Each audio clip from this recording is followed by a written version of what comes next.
Caso Ana Paula agora. Gente, por Deus, quando eu assisti essa reportagem antes de entrar aqui no ar, eu fiquei impressionado com os detalhes. É que a polícia concluiu o inquérito que investiga a morte da diarista executada com 14 tiros.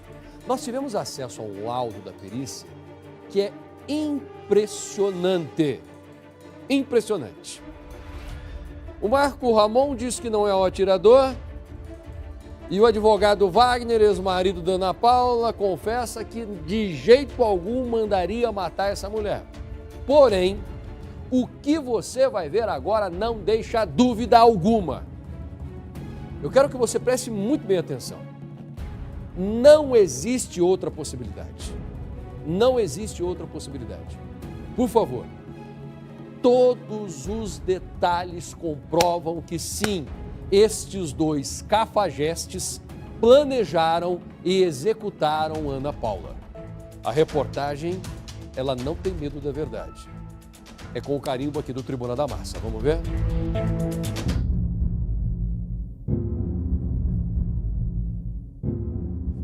A Polícia Civil concluiu o inquérito que apura a execução da diarista Ana Paula Campestrini, de 39 anos, assassinada com 14 tiros enquanto chegava no condomínio em que morava, no bairro Santa Cândida, em Curitiba.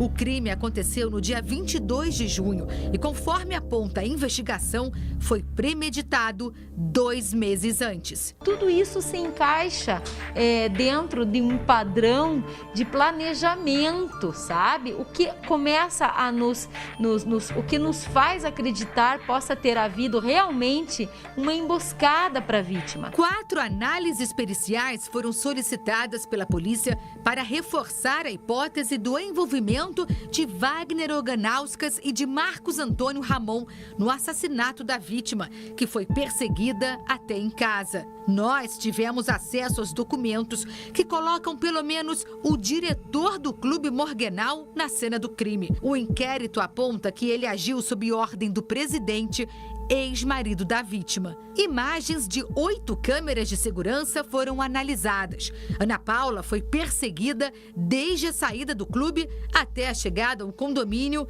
onde os disparos aconteceram. O assassino é este homem de jaqueta bege. Nesta outra gravação, ele aparece fugindo após a execução. Neste momento, o criminoso já tinha descartado a jaqueta para tentar despistar a polícia. Mais um detalhe foi esquecido pelo assassino. Ele se livrou da jaqueta, mas a blusa que estava por baixo tinha um capuz preto e ficou por cima da roupa bege. Uma foto postada nas redes sociais pode complicar ainda mais a situação de Marcos Ramon. Acontece que nesta foto, o diretor do clube aparece pilotando uma moto vermelha com uma blusa que, segundo a perícia, é compatível com o traje que o assassino estava quando foi filmado na fuga após a execução. Em primeira mão, o Tribuna da Massa divulgou imagens que mostram Marcos Ramon almoçando em um restaurante no dia do crime. É a mesma blusa preta com capuz. Aqui, o diretor aparece vestindo a blusa na compra de uma moto em uma concessionária. As inscrições em vermelho e branco nas costas também são destacadas no laudo. Uma moto com as mesmas características da que foi usada para perseguir Ana Paula estava guardada no galpão do Clube Morgenal dias antes do assassinato. Uma gravação entre o diretor e um porteiro comprova que ele era o dono da motocicleta. Opa, Marcos, deixa eu te falar, tem uma moto, cara, dentro do barracão. Tem sim, é minha. Tá aí dentro, não tem nem placa, novinha. A perícia também comparou os detalhes do veículo e concluiu: as hipóteses de ser a mesma moto são fortes. A lanterna traseira, o refletor vermelho, as luzes de pisca em formato de lança e o padrão do pneu traseiro. O paralamas dianteiro preto e vermelho e o acabamento na cor preta, logo acima do farol, também reforçam os indícios. Mas a falta de placa e a ausência do retrovisor esquerdo são as evidências mais fortes. O laudo pericial concluiu que as semelhanças suportam fortemente a hipótese de ser a mesma motocicleta. O laudo pericial também destaca a comparação do físico em relação às imagens do assassino e as fotos tiradas de Ramon no dia da prisão.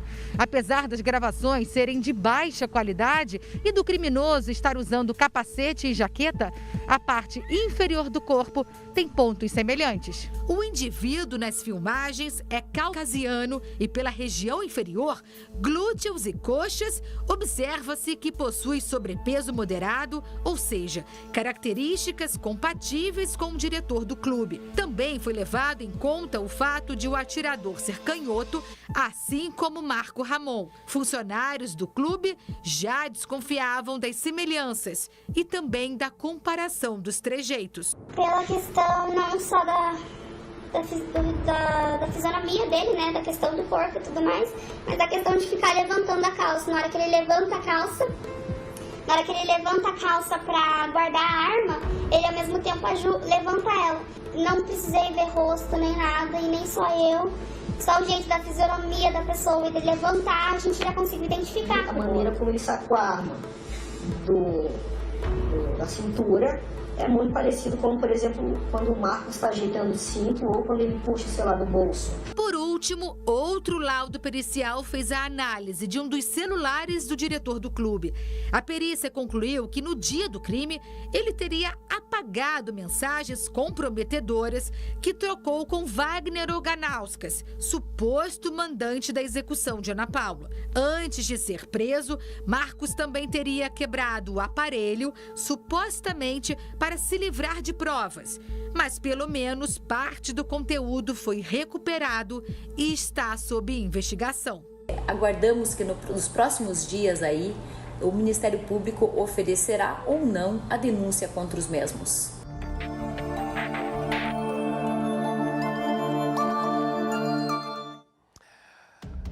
Graças a Deus por todas as câmeras de segurança, viu?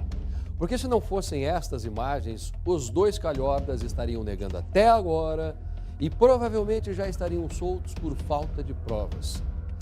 Até um passado muito recente, quantos bandidos, quantos marginais, quantas injustiças cometidas porque não havia provas. Essa é a máxima da lei. Ninguém é culpado até que se prove o contrário. Todos são inocentes. Mas isso é injusto. Porque não é a falta de um crime, é simplesmente a falta da prova daquele crime, mas o crime existiu. E aqui o que aconteceu é que nós temos todos os elementos suficientes para mostrar que, além de dois mentirosos, são dois assassinos e vão amargar na cadeia. Agora eu quero saber o seguinte, minha gente. De acordo com as nossas leis, se você matou para se defender, você pode ficar solto. Se você matou no momento da raiva, você não vai ficar solto, mas a pena é pequenininha. Agora, se você matou no momento da raiva, só que sem permitir que a pessoa se defendesse, daí a pena é um pouquinho maior.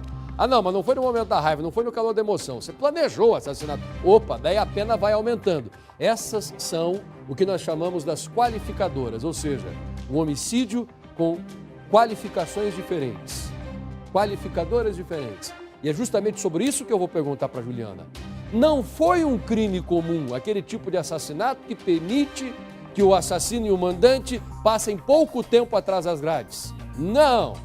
É um crime, minha gente, olha, que vai render aí muitos anos atrás das grades. Quais são essas qualificadoras, hein, Juliana?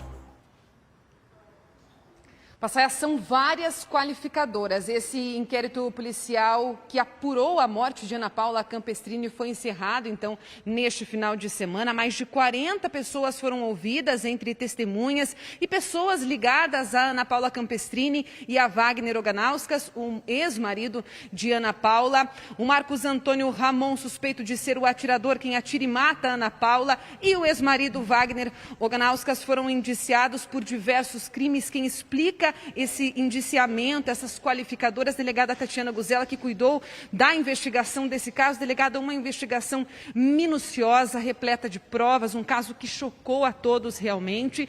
Quais crimes eles foram indiciados? Explica pra gente com relação a essas qualificadoras, delegada, que são diversas, né? Boa tarde.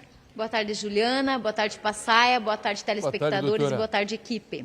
É sempre um prazer estar novamente com você, Passaia. Nosso. Olha só, no último sábado, A Divisão de Homicídios e Proteção à Pessoa concluiu esse inquérito policial, ao menos a parte principal, ainda faltando algumas provas, e materializou o indiciamento em desfavor aí do atirador e também do autor que contratou o serviço do atirador, né, o mandante do crime.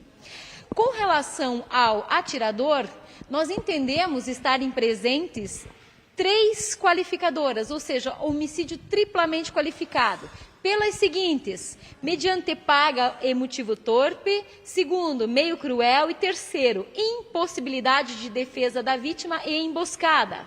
E com relação aí ao mandante, nós materializamos o indiciamento do homicídio quintuplamente qualificado, ou seja, 5 qualificadoras. Feminicídio, né?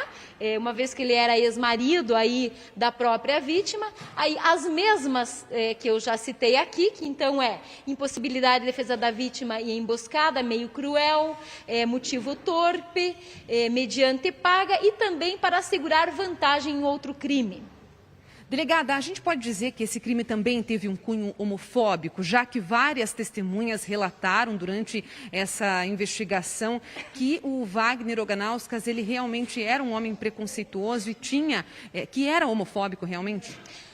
As testemunhas ouvidas aqui, em especial as pessoas próximas ao casal, confirmaram sim que o investigado mandante evitava ao máximo, a graus extremos, inclusive praticando atos de alienação parental, evitando que os filhos tivessem contato com essa nova família constituída pela sua ex-esposa, pela vítima, em especial com relação à presença da própria companheira dela, bem como as testemunhas também informam que ele nutria comentários muito maldosos com relação aí à homossexualidade de sua ex-mulher. Então, nós entendemos que sim, que o cunho, que o pano de fundo do feminicídio tem conteúdo homofóbico claro. Delegada, logo depois da morte da Ana Paula Campestrini, uma morte muito brutal, um crime que chocou realmente aí toda a sociedade, a delegada, em poucos dias, já tinha o nome dos 2 envolvidos, suspeitos, o Wagner e o Marcos Antônio Ramon. Qual foi, delegado, o ponto crucial para essa investigação? O ponto mais importante dessa investigação que colocava esses 2 homens nas cenas desse crime? Nós temos um arcabouço tão grande de provas, nós temos uma centena de provas no inquérito policial. 40 pessoas foram ouvidas, né, pormenorizadamente, de forma longa, inclusive buscando abordar todos os aspectos. Mas, assim, eu acho que o cerne do iter criminis, né, da preparação e mesmo da execução do crime, estão consignados nas 12 filmagens do próprio atirador saindo da sua casa, indo ao clube, aguardando a vítima, perseguindo a vítima, depois retornando para a sua casa, depois almoçando horas depois do crime com a mesma veste que ele estava por baixo na hora do crime. Então, me parece que esse roteiro todo filmado e alcançado pela investigação é algo assim incrível dentro da investigação. Delegada, a gente sabe que esse crime, pelas provas colhidas, ele foi um crime premeditado.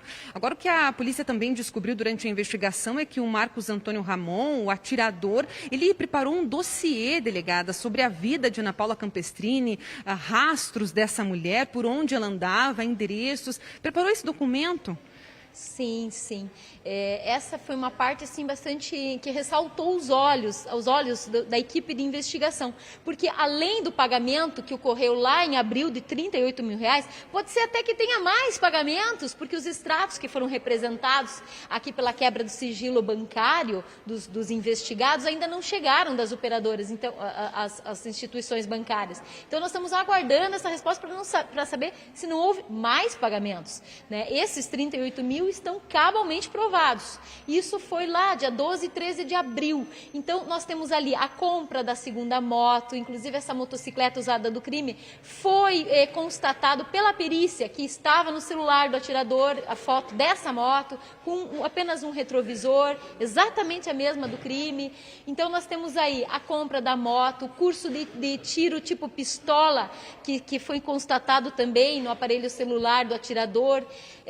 Temos a retirada das câmeras de segurança, mesmo as que estavam funcionando no clube, a autorização repentina para que a vítima pudesse ver os filhos dentro do clube, coisa que tinha sido negada há 2 anos e meio, aí de repente o ex-marido é muito benevolente e permite então algo que ela já teria direito, mas era impedido por ele, né, de visualizar os treinos dos filhos sem ficar na rua, como era de costume ela fazer. E assim, do nada, então houve essa autorização. O próprio atirador marca a hora que ela deveria estar no clube e fica esperando ele lá do lado de fora. Então nós temos inúmeras situações que confirmam ter havido sim uma preparação minuciosa. Tanto assim é que mesmo com uma recompensa de R$5.000, não foi encontrada essa moto. Então, se desfizeram da moto imediatamente. Delegada, a prisão temporária desses dois, a delegada já pediu a mudança para uma prisão preventiva, porque eles oferecem risco realmente à investigação desse caso, por o risco de ameaçar testemunhas, por exemplo?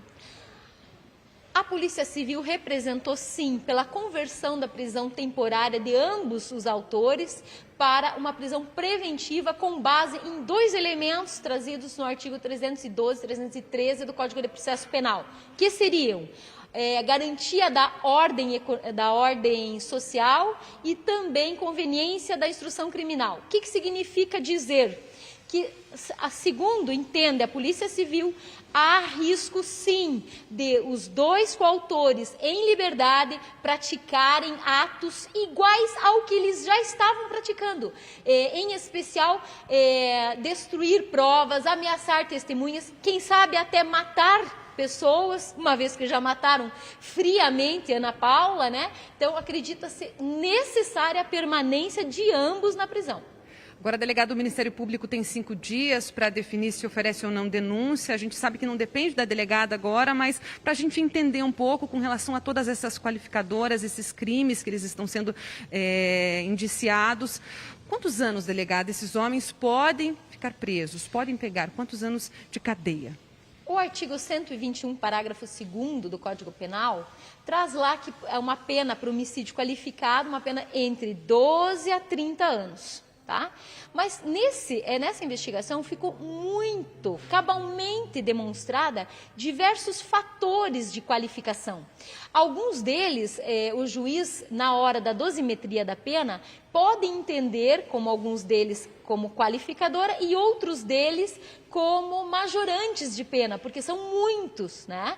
Então, só o juiz vai decidir pelo tempo e também o próprio tribunal do júri, formado por pessoas da comunidade, 7 jurados, que vão decidir futuramente, se é que eles vão chegar a ser denunciados, né, pelo Ministério Público. A gente acredita que sim, mas não podemos antever, né, essa atuação independente do Ministério Público e acreditamos que essa pena possa ser alcançada aí em grande proporção. Delegada, muito obrigada pelas informações. Passa aí, a gente continua acompanhando esse caso que não se encerra por aqui. Outros capítulos dessa história devem acontecer nos próximos dias, com a denúncia sendo oferecida ou não pelo Ministério Público. Esses homens vão à júri popular, então, ou devem ir à júri popular, e o Tribuna da Massa continua acompanhando essa história com certeza. Ok, Juliana, muito obrigado pelas informações, a delegada também. Eu sei que constantemente sou criticado, algumas pessoas dizem que eu não sou juiz, mas eu não vou me justificar para essas pessoas porque não me importa, mas sim para você que me conhece, que gosta do Tribuna, você que reconhece que o nosso trabalho sim que é justiça. Para você eu falo, olha, eu não julgo, claro que não.